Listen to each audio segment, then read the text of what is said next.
Hey there, pasta people, your perfect nightmare here. So I know what you're thinking. This doesn't look like Ben drowned. And you're right, it's not.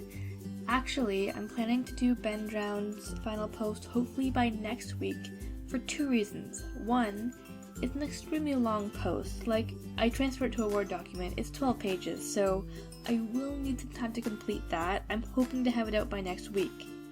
The second reason is because there are two holidays taking place this week.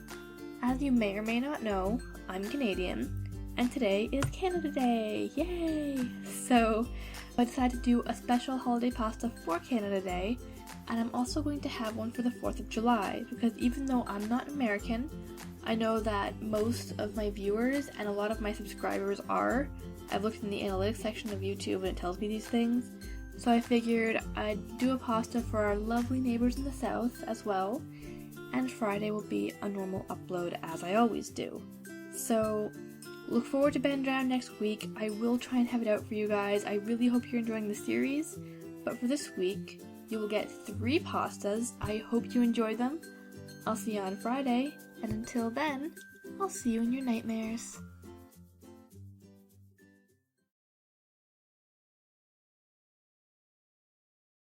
In November 1930, Joe LaBelle, a Canadian fur trapper, snowshoed into a thriving Eskimo fishing village situated on the shores of Lake Anjikuni in Canada. LaBelle was greeted with an eerie silence.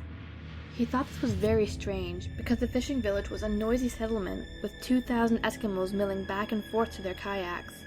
But there wasn't a soul about. LaBelle visited each of the Eskimos' huts and fish storehouses, but none of the villagers were anywhere to be seen.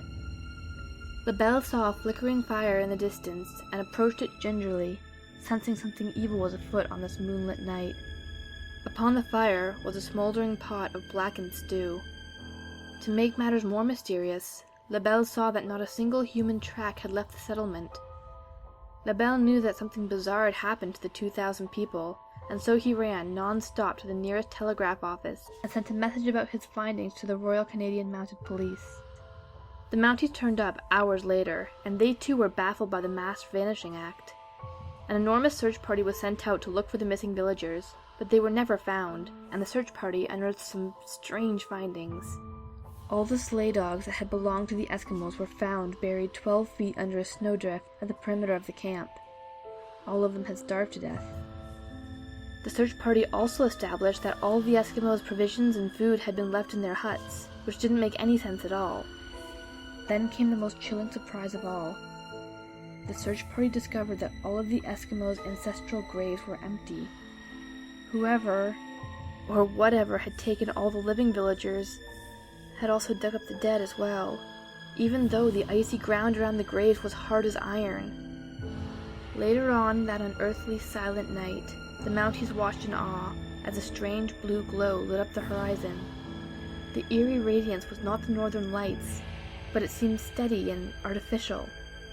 As the Mounties watched, the light pulsated, then faded.